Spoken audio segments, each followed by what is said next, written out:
बरीच आठवण झाली. कालच पुण्यावरून सागरचं पत्र आले. फार मजेत आहे बघ. बरं आवाज येतो मी. अरे लगेच निघाला. हो पाटलांच्या वाड्यावरती सहज येणं केलं होतं. म्हटलं जाता जाता आपलं दर्शन घेऊन जाऊ. जाताना सरिताला तेवढं पाठवून दे. केव्हा एकदा सरिताचं तोंड गोड करतो असं झालंय. एकदा लग्न झालं म्हणजे राम राम. शेरखा तू गप्प का? की तबीयत बहुत खराब है, वो जुगाड़ करना गरीब बेचारा बहुत परेशान है, ऊपर से अपनी कोई भी बेटी की याद दे तो पागल सा हो जाता है, कुछ इलाज करना। शेरखा तू असं काय म्हणतोस? कैलासचा हात तोडल्यापासून गाव कसा सुरळीत चाललाय. मैं किसी को नहीं छोड़ूंगा साहब, वो तो चमचा पूना भाग गया साहब, मुझे तो दाल में कुछ काला लगता है। तू असं कर, हरभरा तालुक्याला ऍडमिट कर. आबा आपणच जा. हो वादळात सापडलेल्यांना आधार देणं हे तुमचंच काम आहे. ते आम्हाला नाही जमणार. रामू असं काय म्हणतोस? माझ्या मागे हा वारसा तुम्हा दोघांना चालवायचंय. फार दिवस जगायची इच्छा नाही राहिली. थांब शेरखा मी आलो. अरे शेरखा मंजू काय म्हणते? रामू तू उसके साथ जल्दी शादी कर ले। नको रे बाबा. अरे साधं बोलायचं झालं तर चोरून बोलावं लागतं. लग्न करायचं तर लांबचीच गोष्ट राहील. क्यों तुझे डर लगता है? तो मैं आबा साहब से बात करता हूँ। नको नको आबांना सांगायला नको. आबा ओ आबा आम्ही लूट गया आम्ही लूट गया. आमच्या पिशा जरा हळूहळू. आता आमच्या दिवाळ्या निघाली. आमच्या पिशाचं काय? तुमचा पैसा जातोय कुठे? हो पोलीस स्टेशनला कंप्लेंट द्या ना. हो झालं ते बोलणार. एवढा पिशा आला कुठून? म्हणजे काळा पैसा की काय? तुम्ही शाला काला पैसा बोलते. आम्ही मोजून करताना मोठा दिला नाही.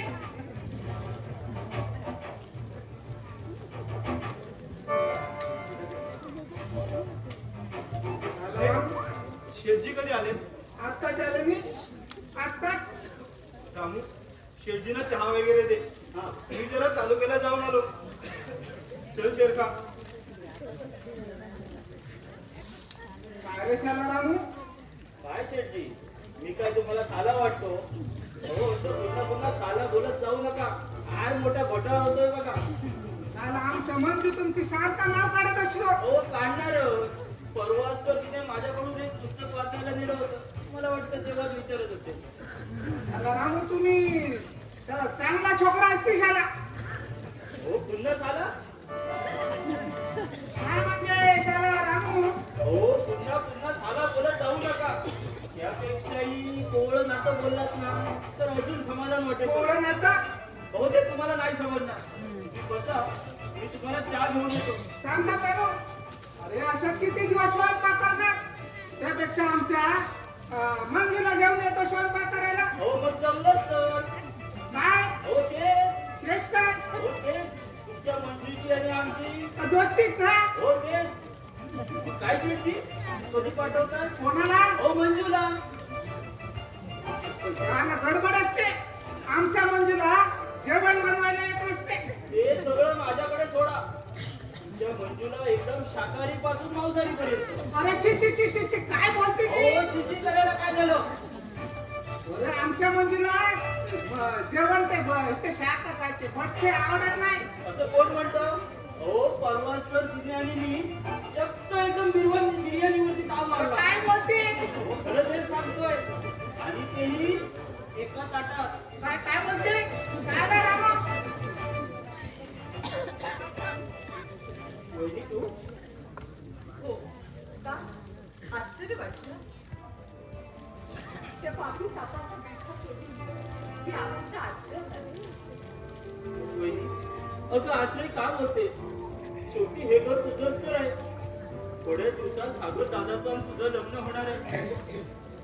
परवा तर त्याचं पुण्यावरून पत्र आले. तू लग्नाला तयार आहे असं म्हणाला. शेवटी एकदाचा होकार दिला.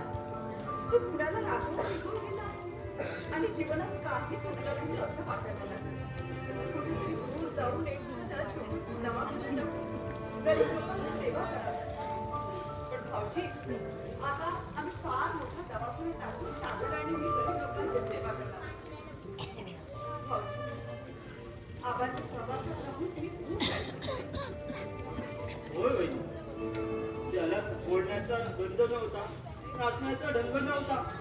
असाच एक मी आबाने जर मला उचलून इथे आणलं नसतं तर हा रामू एक दरोडे घोर बनला असता ग. जीवनात रेखाटली गेलेली पाने पुन्हा पुन्हा बोलण्यात काय अर्थ आहे?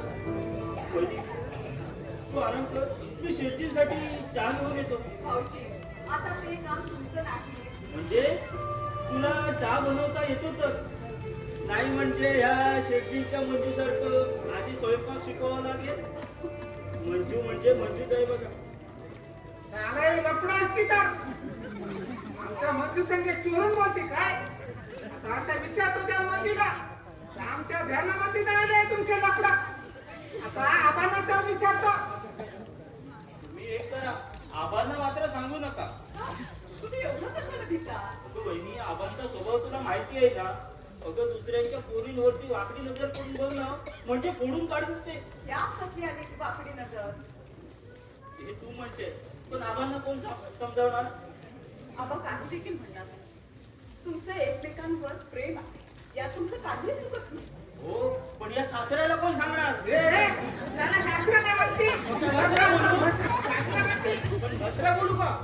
बोलली भाषा बोलली. एकतर आमच्या मंजूला फसवली, वरनं आमना भाषा बोलते.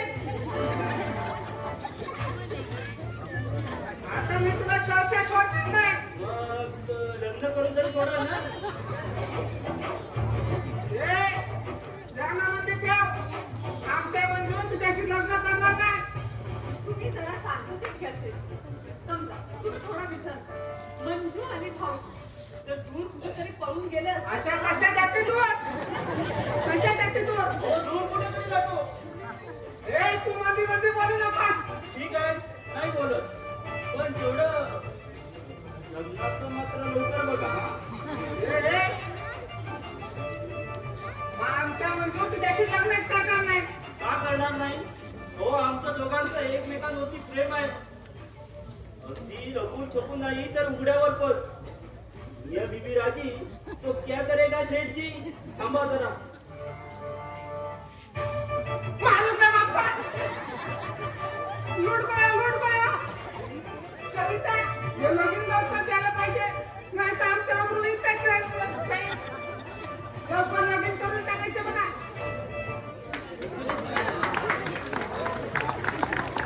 शेठजी, ते भेटलात ते बरं झालं. कालच तुमच्या घरावर थापा टाकला. त्यात थोडी रक्कम, विदेशी वस्तू आणि जास्तीत जास्त सोने सापडले. तसंच आहे.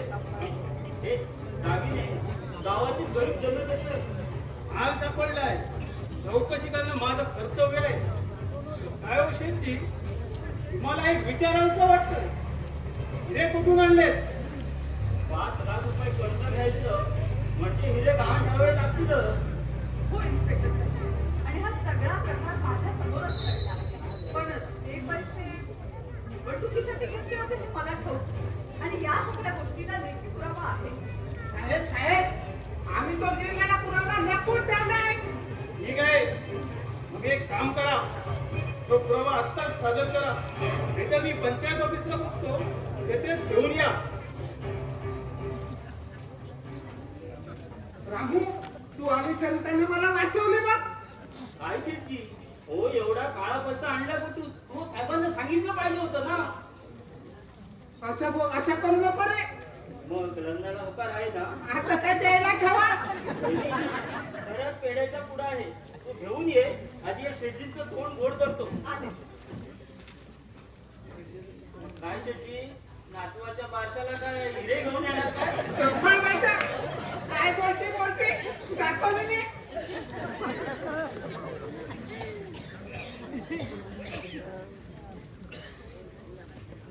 भाऊजी, ओ शेठचे कुठे गेले? शेठजी पळाला. तुम्ही अगदी शहाणे आहात. मग अशी त्यांच्या कानापेक्षा काय बडबडलात तुम्ही? असं काही नाही आहे वहिनी. अशीच एक धाक मारली, अगदी मंजूने सुचवल्याप्रमाणे मारली आणि ती शेतीला खरी वाटली. आता नातं जुळल्यासारखं आहे. पण बहिणी, एक गोष्ट सांगतो, सागर दादाचं आणि तुझं लग्न झाल्याशिवाय आम्ही दोघं लग्न करणार नाही. पण बहिणी, बरेचदा सांगेन असं म्हणतोय, पण जीवच होत नाही बघ. मी रामोशाचा मुलगा नाही. होय होय, मला कुठल्या तरी दरोड्यातून उचलून आणलेला आहे. तो नेहमी सांगायचा, तू कुठल्या तरी चांगल्या खानदारीतला आहेस म्हणून. मग हे सगळं आपण सांगायला नको. नाही, त्यांना सांगावंसं वाटलं नाही. का कुणास ठाऊक, तोंडा वाटे फुटणारा शब्द अचानक अडथळला जातो. भाऊजी, भाऊजी तुम्ही आधी हे रडलं सांगा. वहिनी, हृदयात तुंबलेला अश्रूचा झरा खाली करावाच लागतो.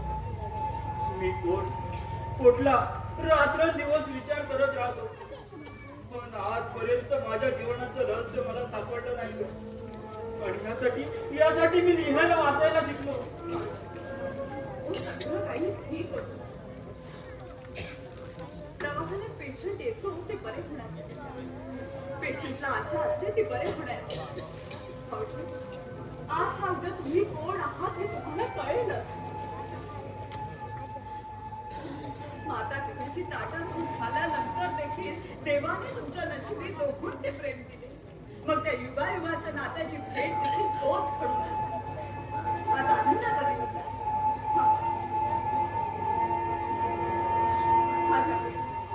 हा मग विसरलोच मी. आधी तूच घे. तुम्ही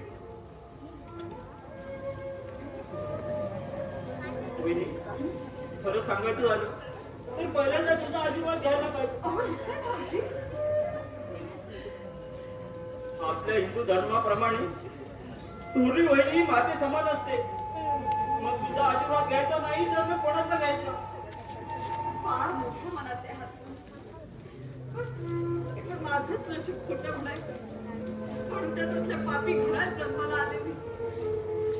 तुमच्या पोटाचे ठसे सापडले आणि त्याच वेळी मी सावध झाले. सर्व तुम्ही मी पुराव्याविषयी माझ्यापाशी राखून ठेवले. मग पोलीस स्टेशनला का नाही पाठवले? तो सगळं पुण्याला गेलाय. फार धूर्त माणूस आहे. आजपर्यंत जे काही घडले ते सगळं त्याच्याच मार्गदर्शनाने. बरं ते भाऊजी, मी आता स्वयंपाक करते. पण आबा कुठे गेले? आबा हरबा काकांना घेऊन दवाखान्यात गेले. त्याची तब्येत ठीक नाही. बरं आले.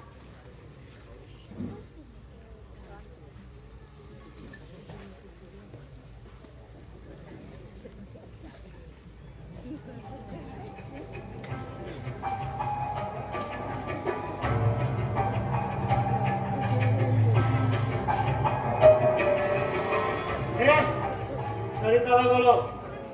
सरिता? कोण सरिता? ते वेडेपणाचा झोप घेऊ नको. मला माहिती आहे सरिता इथं झाली आहे. हे बघा, तुमचा काहीतरी गैरसमज होतोय. तुमची सरिता इथे आलेली नाही. नाटक करू नको. कायला हा कसा ऐकणार नाही. चल आपण भाग बघू. एक पाऊल पुढे टाकायचं, खबरदार. हे? तू काय करणार रे झाकडा? मी काय करणार? तुमच्यासारख्या पापी माणसांना? झोप. रामो नीट आहे. मी आत्ताच माणकोंच्या वस्तीवरनं आलोय. तुझा खरा बाप कोण आहे ना हे फक्त मलाच माहिती आहे. हो. खरं? एक वेळ माझ्या जन्मदात्याचं नाव मला सांगावं. खरं तुमचं हे आयुष्यभर विसरणार नाही.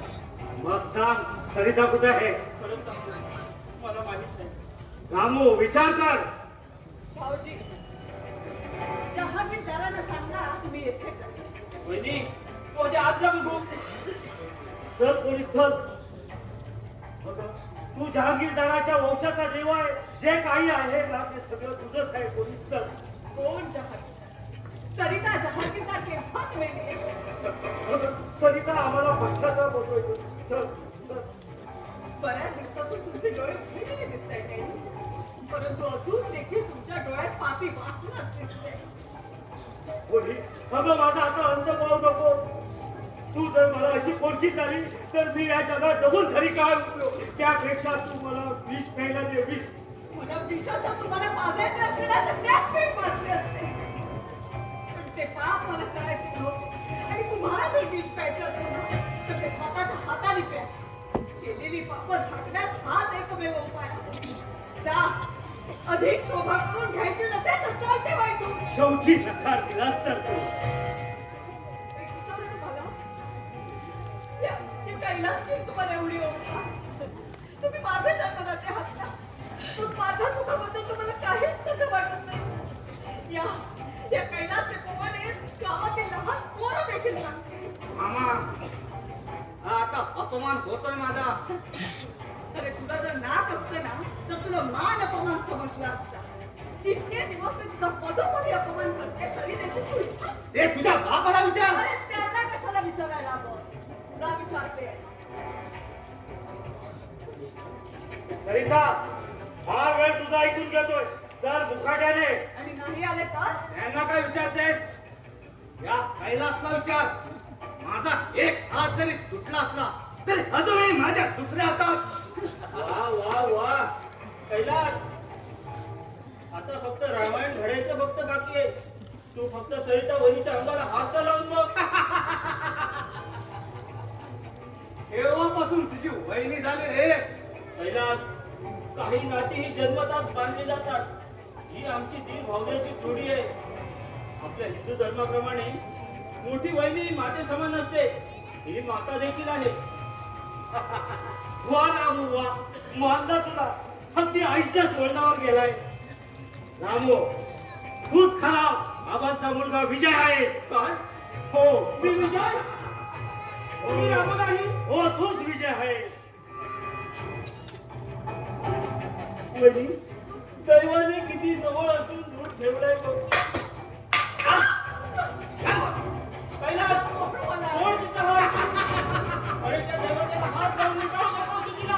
अरे हा इतका धरलेला अरे सोड. तिला देखील चंद्रासारखी राखेल नाही बनवलेला. नाव त्याला नाव नाव नाही त्याला. बापूसाहेब, तुम्ही तिथे जन्म जाते ना.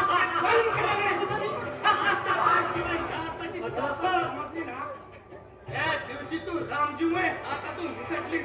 आता बोट तुला थोडं चढवलं नाही. हाल करायचा प्रयत्न करू नकोस. रामू, मी गोळी घालण्याचं मागे दिलं नाही. वहिनीचा सोड म्हणतो ना. कैलास, सोड. सोड. आणि आता निघायचं बघायचं. पुन्हा या वाड्याकडे वाकडी नजर करून बघाल तर गाठ माझ्याशी आहे. चला, कोण दुप्पर झाले. जहांगीरदार हवे. अरे चाले तू. सापाच्या शपलीवर पाय ठेवलाय तू. चला, तुला कसा सोडला?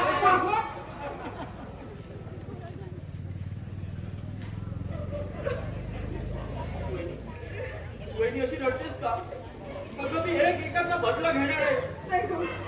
आता ते आता खोटी पण माझ्यावर झालेल्या अन्यायाचं का? माझ्या रक्तातील प्रत्येक थेंब मला सांगतोय.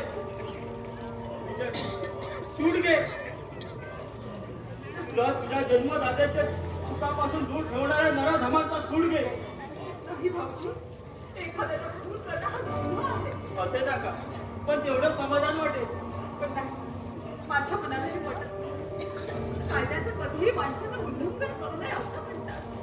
थोडंफार वाचून समजलंय मला वहिनी. पण कायदा हा माझ्यासाठीच आहे का गं? घरावर दरडा घालून पवित्र मातेची अब्रू लुटली गेली तेव्हा कुठे गेला होता कायदा? आई, हे केऱ्या, आता कुठायचं बघ. हे रामू, हे रामू नाही, मी आबांचा हरवलेला विजय आहे. मला देखील केऱ्या म्हणायचं नाही. मी हवालदार सावंत आहे. माझ्याकडून काही चूक झाली असेल क्षमा करा. आई, खरं तर आपलेच आभार मानायला हवे. आजच चंदन साहेबांनी मारवड्याला अटक केली. लेखी पुरावा असताना देखील तो लेखी पुरावा अगोदरच नष्ट करण्यात आला होता. बिचाऱ्या मंजूनं तर अंबरडा फोडला होता. अरे ना ताई, हा जहागीरदारांनी स्टॅम्प पाठवलाय कोर्टाचा. यावर तेवढी तुमची सही हवी आहे. आहात लेकरं. या. त्यांच्या कोणत्याही गोष्टींची गरज नाहीये. वेड्या असं फेकून देतात. सांगतो त्यांना फेकून दिलं हो. रामू ही पिस्तूल माझीच आहे. अरे परवानगी नसताना काय आहे साहेब? साहेब म्हणू नकोस. नाही नाही नाही, आता ते जमणार नाही. ती पिस्तूल नसली. साई थोडे दिवस ड्युटी बजवायची आहे. येतो मी.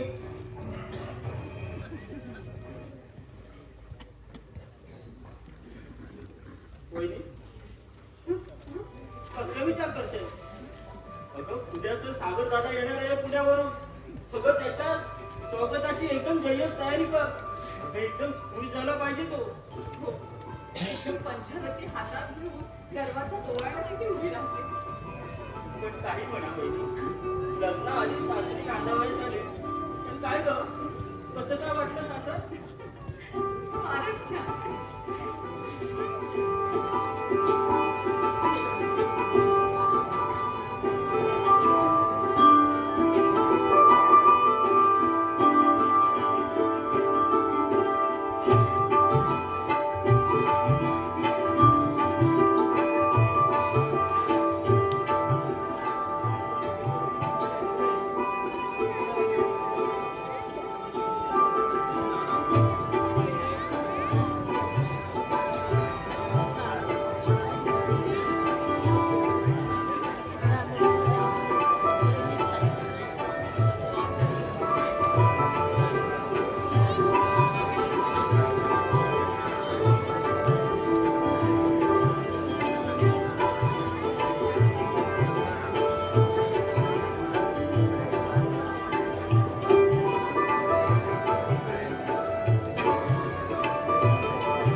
शैलेश राहुल ओळी यांच्याकडून आबा इनामदाराच्या भूमिकेसाठी नितीन राऊळ यांना 100 रुपयांचं पारितोषिक आलेलं आहे. धन्यवाद.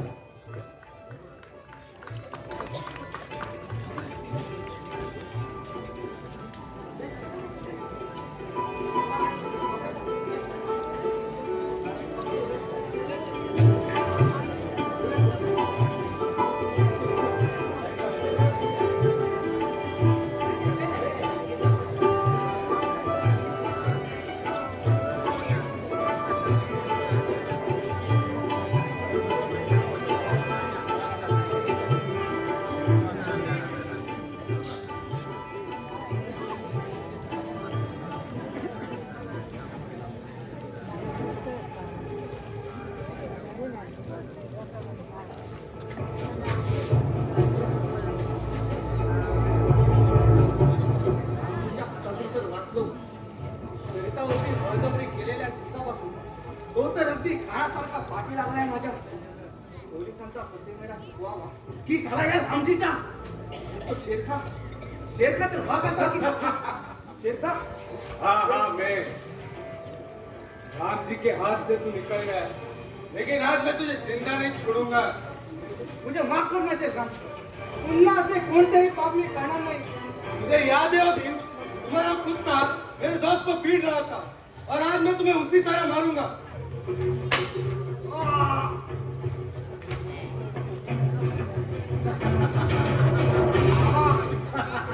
तो अगदी वेळेवरती आलाय.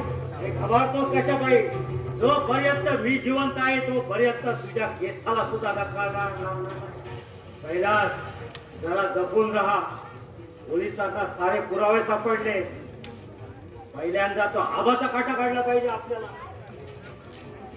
सरिताकडे सही मागितली तर फाटलेले तुकडे पाठवून दिले तिने. हे बघ, आजच सरिताला उचलायला पाहिजे. मी आज भादूला वाड्यावरती पाठवतो. सरिता आबा वाड्याच्या बाहेर राहतात तू सरिताला उचलायची. मी त्या हरामखोर रामूला बघतो. ज्या इनामदाराच्या वंशाला दिवस शिल्लक नाही राहिला पाहिजे. आलं का लक्षात?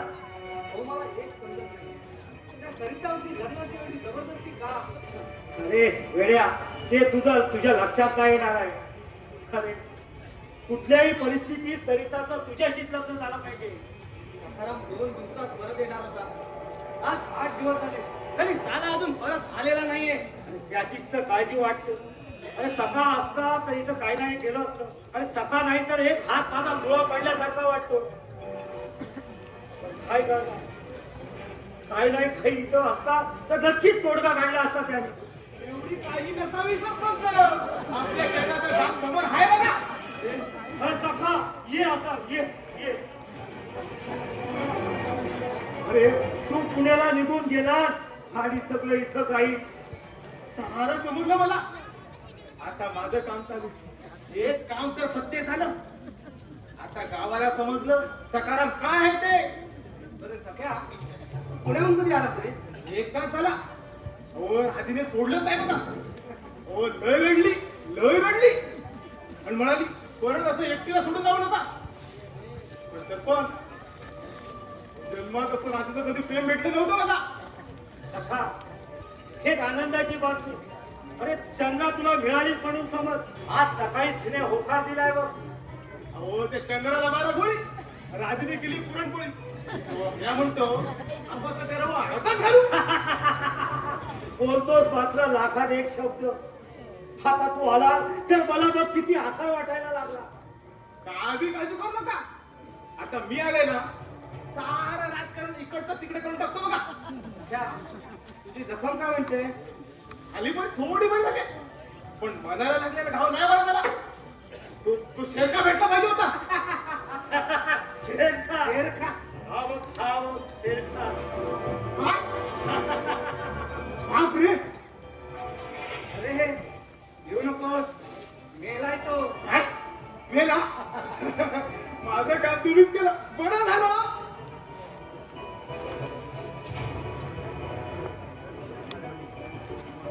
अरे, सखा मारवाड्याला ना पोलिसांनी पकडलंय. हे हिरे माझे नाही म्हणून मी चक्क सांगून आलोय. सरळ मारवाड्याला उचललं आणि तू इथं आलास ना तर सगळ्यांना पाणी पाजायचं माझ्याकडे लागलं बघा. अशी चुटकी वाजवली की तिकडे माणसं पटकन मरायला पाहिजे बघा. पण सरपंच, कोणीतरी आपल्या बाजूने येतोय. वोट हे पोलीस तर नाही ना.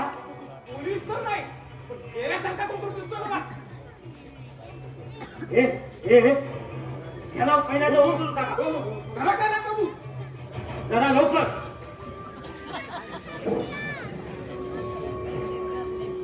पाठीमागे टाका. हे, दिसणार नाही ना. नाही नाही, नाही. त्या आपल्याच्या पाठीमागे फेकून दिलं त्याला. ठीक आहे ठीक आहे. हो सरपंच. तुझं धाका टाकायला काय झालंय तुला? फार मोठी वाईट घटना घडली. अरे काय? अरे काय सरी झाली? बरं वाईट तर नाही ना केलं. नाही तसं काय नाही. पण 1 तासापूर्वी सागर मेल्याची पुण्यावरून तार आली. वाड्याची गोंधळ पाहून तुमच्यापर्यंत धावली. अरे काय म्हणतोस ते खरं आहे ना. आणि जे झालं ते चांगलंच झालं. हे देवानेच माझ्या मार्गातील काठातून केला. अरे सखा, अरे बघतोस का आजच चंद्राची लावणी चावडीवरती भरली पाहिजे. होय होय. साऱ्याने बंदुका लोड करून ठेवा. एखाद्याने जरी फ्लॅट शब्द काढला ना तर साऱ्यांना गोळ्या खाला. अगदी कसं माझ्या मनासारखं होतोय. इकडे पण संकटाचं काय? ए, सरिता माझी बायको होणार रे. हे केलबा मैफिलीच्या तयारीला लाग. चल. होय लाग. ही सगळी सकारामाची करामत. सरपंच आता तासाभरात आपासाहेब धक्क्याने खलास. घ्या. हे सुट्टा घ्या. राजूने घ्यायला हे, पाहिजे. आज बघू संध्याकाळी बघू. बरं, व्यायाम घेतो.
रक्ताच्या भावाची एक वेळ तरी भेट घडून जायला हवी होती. भेटला असता तर त्याला काहो पडून सांगितलं असतं. विजयला एक वेळ तरी भेट रे. भेटण्यासाठी खूप आतुर झालोय. सागर दादा आपल्याला सर्वांना सोडून दूर दूर निघून गेले. काय झालं?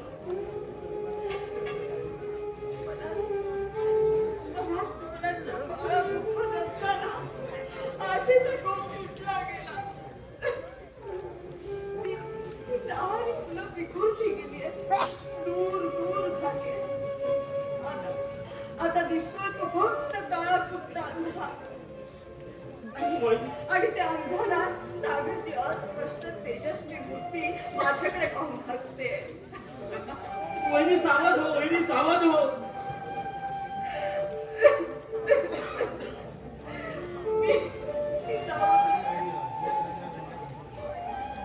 शेवटी सागरचा तो शब्द खरा ठरला. सागर आणि सरिता, सागर आणि सरिता दूर. शांत हो, सावध हो जरा. आता तेवढंच बाकी राहिलंय. माझं मायेचं माणूस दूर निघून गेला. आपलं मायेचं माणूस निघून गेल्यावर वाटतं की आपण देखील त्याच्या मागोमाग निघून जावं. सागर, सागर माझ्या जीवनातून निघून गेला.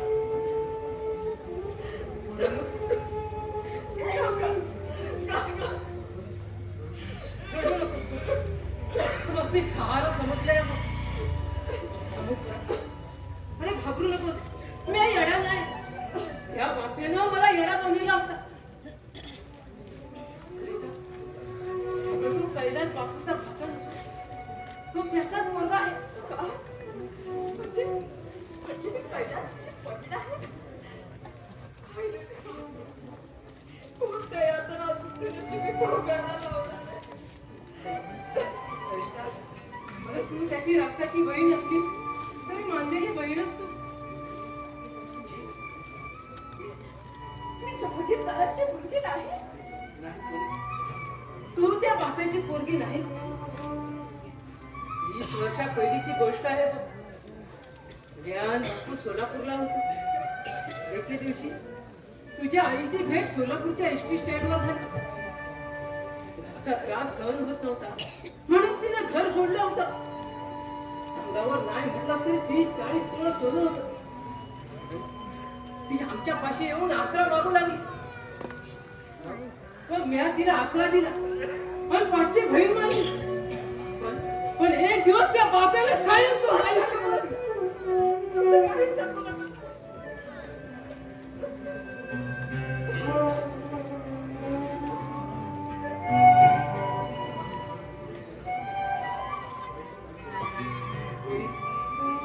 सारं काही ऐकून घे बघ. तो परत वेळ भेटणार नाही. माझ्या पोराला मस्त न विचारता लगीन केलं तेव्हाच मी जीव देणार होतो. पण मी विचार केला हे पुढे घडणारं पाप थांबवणार कोण?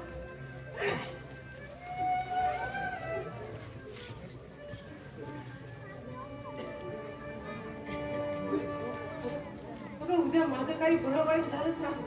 आता असं अशुभ काही बोलू नका. ते सत्य आहे ते जगाला कळू दे.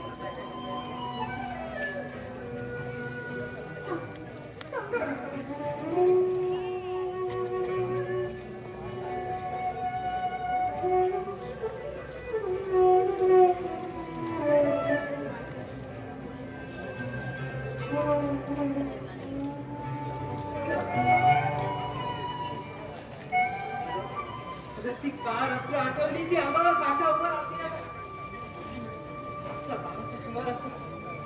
पण तेव्हाच त्या बापाला घात केला. त्या नराधमाने तुझ्या आईवरती. थांबा. कोणतं काही सांगू नका. सत्य किती कटू असतं ते आज कळतंय मला. खरं वेळ भेटणार नाही मग. आजपर्यंत मनात साठवलेली पापाची तिजोरी तुझ्यापाशी उघडी करून ते सोनं त्या बापाला विकलं आणि त्या पैशात जमीन वाडा खरेदी केला. त्यावेळी तू अगदी 6 महिन्याची होती. कैलाशी आई देखील सोलापूरला होती. मला प्रकार पाहिला पण तिला देखील या जगाचा निरोप घेतला. कैलास 1 वर्षाचा होता. माझ्या सांगण्यावरनं त्या बापानं ती जमीन आणि वाडा तुझ्या नावावरती केला. हा कुणास ठाऊक त्यानं तुला मुलगी बांधलं आणि त्या कैलासला भाचा. तर त्यानं तुझं कैलासचं लग्न लावण्याचा विचार केला. कारण तुझ्या नावावरती जमीन आणि वाडा एक खातच राहणार होती. पण मी त्याला म्हणालो अरे हे पाप होते. हे सारं जाऊन मी सरिताला सांगेन. त्यावेळी त्याने कसं तरी औषध पाजलं मला वेड म्हणून.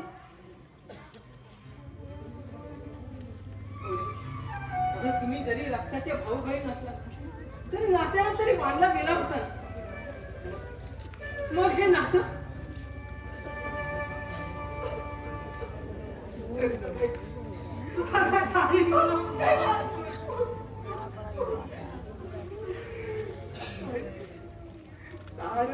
सत्य ऐकले.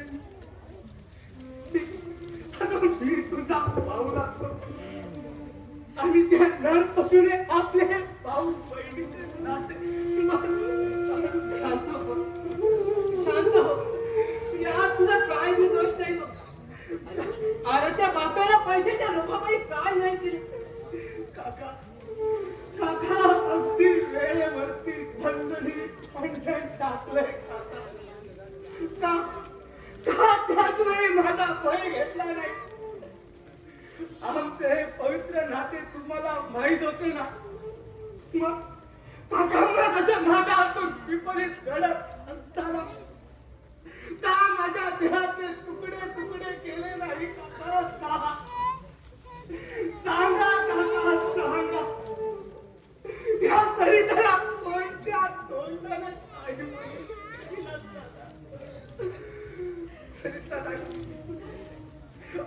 माझ्यासारख्या बापासाठी रडू नको.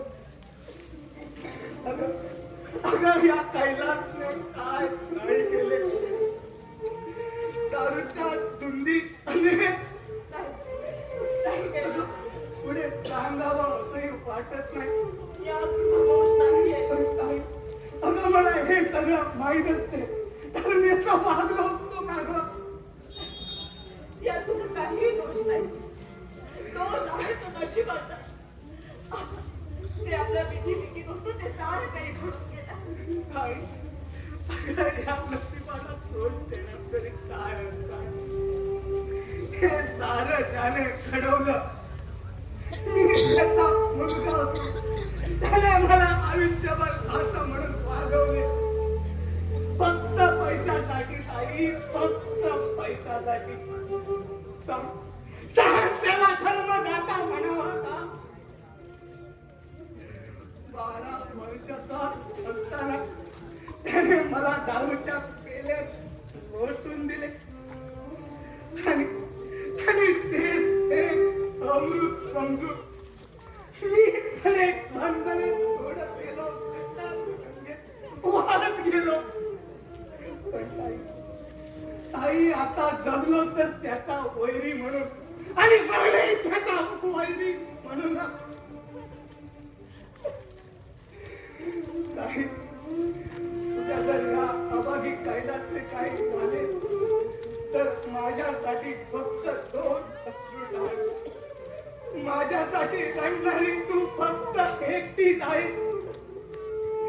तुझ्या त्या 2 अश्रूंच्या थेंबांनी स्वर्गाचे समाधान वाटेल मला. होय अगं या पापी देहाला मोक्ष मिळण्याचा हा इतकंच तुम्ही तुझ्या डोळ्यात बघितली प्रेम पाहायचं. अगं या पापी डोळ्यात तुला पापाचा नवरी काही दिसणार नाही. आणि तो दिसला तर पापी डोळ्यात आत्ता अरे असं इतकं पुढे बोलू नको.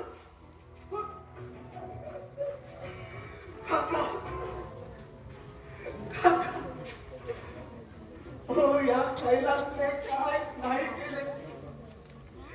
अगं या डोळ्यांचा तरी काय उपयोग? या डोळ्यांनी समाजातील अनेक अल्पवयीन मुली वकवकलेल्या नजरेने पाहून त्यांच्यावर जुलूम अत्याचार केला. मग काका या डोळ्यांना ही सदा योग्य नाही का? कैलास मी देवाजवळ एकच प्रार्थना करेन.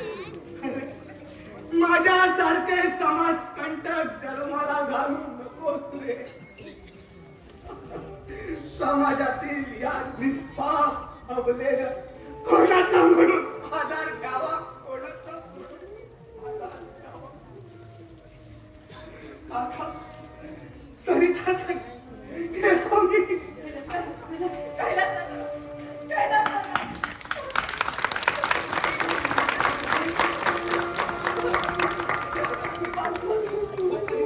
मला जायलाच नको. थांबा काका, मीच जातो. काय गरज आहे? अरे त्या बाप्याचा स्वभाव फक्त मलाच ठाव आहे. मला माझ्यावर झालेल्या अन्यायाचा सूड घ्यायचे. 5 वर्षाच्या विलेश देहाला आई वडिलांच्या सुखापासून दूर ठेवलाय त्यांनी. येतो मी. भाऊजी, पण भाऊजी थांबा. भाऊजी, तुम्ही भाऊजींना वाचवा. आपलं साखर आपल्यापासून दूर झालं. नावाचा वंशाचा सूर झाला क्रमाने. पण पुरी, तुम्ही आधी भाऊजींना वाचवा. तू काळजी करू नको. येतो मी.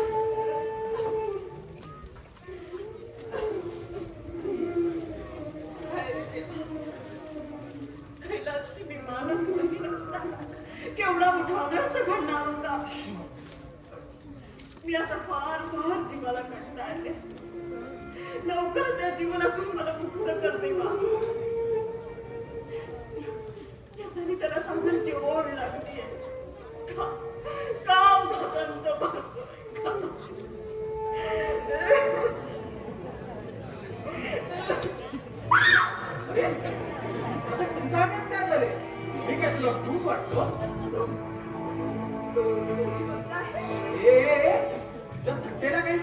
मर्यादा मी मेलो म्हणजे अरे पण तू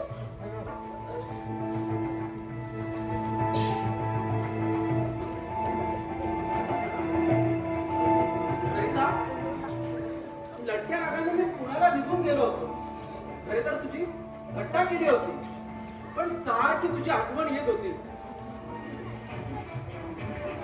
बरं बाबा आणि रामू कुठे आहे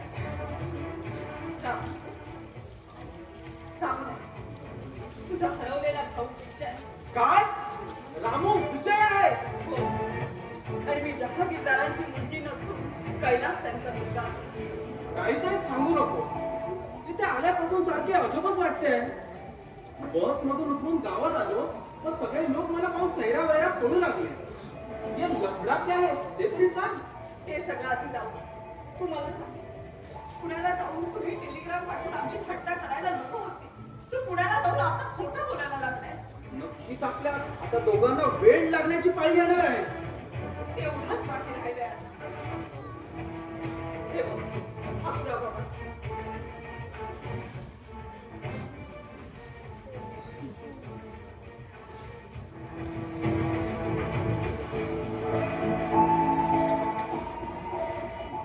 परंतु हा टेलिग्राम कोणी पाठवला हा तुझ्या त्या जहांगीरदाराचा तर डाव असेल ना ते जहागीरदाराचा डाव नसून ते सकारामने पुण्याला जाऊन टेलिग्रामचं काम केलंय ते माफ कर मी आज पुण्याला गेलो होतो तुमच्या मैत्रिणाचं नाव सांगू त्याचं नाव इकडे काय पाठवलं माफ करा मला आधी पोलीस स्टेशनला कर चांगला तेल लावून मालिश करतो माफ करा साहेब अरे उभ्या जन्मात तुझ्या राधीने तुला कसं मालिश कसेल केलं चल अगं साहेब एक सांगायला विसरलो अंबाबाईच्या टेकडीवरून बापू जहागीरदारांनी त्याचे साथीदार गोळीबार करतायत चंदन कैलास आणि रामू तुझं काय करणार मी पोलीस स्टेशनला जाऊन आणखी मदत घेऊन येतो तोपर्यंत पंकज चल सरिता, जायलाच हवे आबा आले तर त्यांना मी सुखरूप आहे म्हणून सांग सांगू तू आता झाला तरी आता लगेच निघालास वेडे सर्व स्वप्न साकार होता कसं थोडंच आहे तू जहागीरदाराची मुलगी आहे म्हणून मी तुझी नको त्या शब्दात हेटाळणी केली होती बरं ते जाऊ दे तुझे पाठबळ असू दे आबा आणि विजयांना चांगला सांभाळ कर असं अशुभ बोलू नको अंबाबाईचा आशीर्वाद आपल्या पाठीशी असताना सत्याचाच विजय होईल सरिता निरोप घेताना म्हणतात फार उशीर लावू नये त्यामुळे आलेल्या स्फुरण माय पोटी हळूहळू लोप पावते येतो मी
झालंय माझा सागर. नाही माझं अगदी सुखरूप आहे.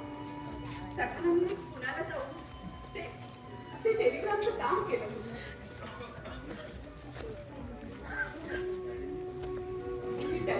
त्यांनी 25-30 माणसं महादाशी घेऊन अंबाबाईच्या टेकडीपाशी ते गोळीबार करतायत. तिथे इन्स्पेक्टर चंद्रन साहेब कैलास आणि विजय. काय विजय? हो, तुमचा हरवलेला मुलगा विजय. काय कुठे आहे तो माझा विजय? त्याला भेटण्यासाठी बाबा, रामू तोच तुमचा हरवलेला विजय. काय रामू विजय आहे? तरी मी हाच विचार करत होतो. हेच ते नाते. हेच ते नाते निघाले बाबा. शेवटी तुमच्या रक्ताच्या किती झालं, पण मी मनात पक्क बांधलेलं रक्ताचं नातं मात्र खोटं ठरलं. मला तुम्ही जहागीरदाराची मुलगी समजत होता, पण कैलास त्यांचा मुलगा आहे. ते जन्मभर स्वतःच्या मुलाला भाचा म्हणून मानत आहे, फक्त पैशाच्या लोकांना. तुम्ही कैलासला माहिती असतं तर तो माझ्याशी असं कधीच बोलला नसता. सरिता, पोरी मी तुला वचन दिलंय, तू माझी सून म्हणून या घरात येशील. पण आम्हा माझं खानदान. सरिता, त्याचा तू काही विचार करू नको. तुझ्यासारख्या सुसंपन्न मुली या समाजात कितीतरी आहेत. तू कोण आहेस याचा मी कधीच विचार केला नाही. तू कमळ आहेस आणि तुला तसंच राहू द्यायचं आहे.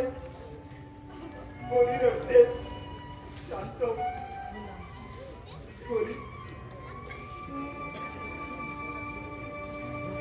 शांत हो. तुम्ही आता काही विचार आबा विजय, आबा विजय, माझा विजय. पोरा, किती वर्ष मी वाट पाहत होतो रे. बस पोरा, बस पोरा.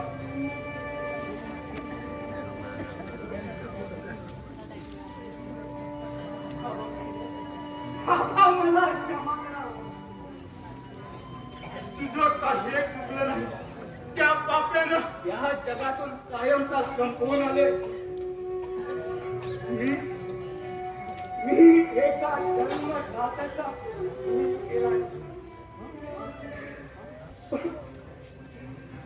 पण जगाने मला खुनी म्हणून बोट दाखवण्या अगोदर मी या जगाला ओढून सांगेन, त्या जन्मदात्याने आपल्या मुलाचा लहानपणी खून केला होता. केला होता. आजपर्यंत जी मी पापे केली ती त्या पापाच्या मार्गदर्शनाने. कैलास, अरे कैलास, चांडाळा, तू काय नाही केले? समाजातील त्या अल्पवयीन मुली तुझ्या भगिनी नव्हत्या का रे? पण त्या क्रूर पशूच्या मार्गदर्शनाने तू त्या थोड्या तया पायदळी तुडवलास. पायदळी तुडवलास. रडू नकोस. तू केलेल्या गुन्ह्याबद्दल आमच्याजवळ अटकेचं वॉरंट आहे. तुला तातडीनेच आमच्यासोबत जावं लागेल. हो साहेब, मला माझे सारे गुन्हे कबूल आहे. साहेब, फक्त मला काही वेळ द्या. मला या माझ्या लाडक्या ताईपासून एकदा म्हणून धागा बांधून घ्यायचा आहे. सरिता नाही अगणित माशीची पिढी घडपण्यापूर्वी मला या भाऊ बहिणीच्या नात्याच्या बंधना नाही. मी तुझ्या पाठी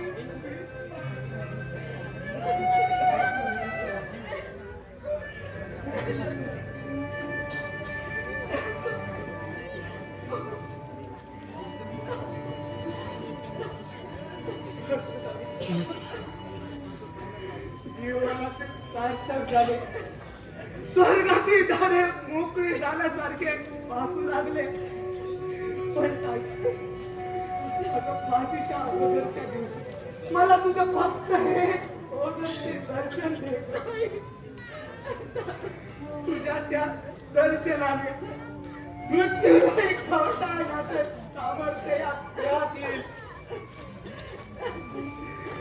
सागर सागर ये. अरे अरे पापी मागील भाऊ आपल्या बहिणीचे कन्यादान करतोय. ये तुझी आम्हाला तुला झोपवतोय रे. मी देवाजवळ एकच प्रार्थना केली. आमचे हे भाऊ बहिणीचे नाते युगे युगे चालत राहावे. युगे युगे चालत राहावे.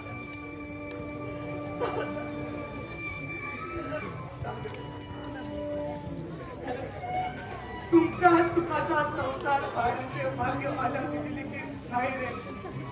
सागर माझ्या ताईला अगदी फुलासारखी सांभाळ. अगदी फुलासारखी सांभाळ. कैलास, अमन, येणे घालायला. Yes, sir.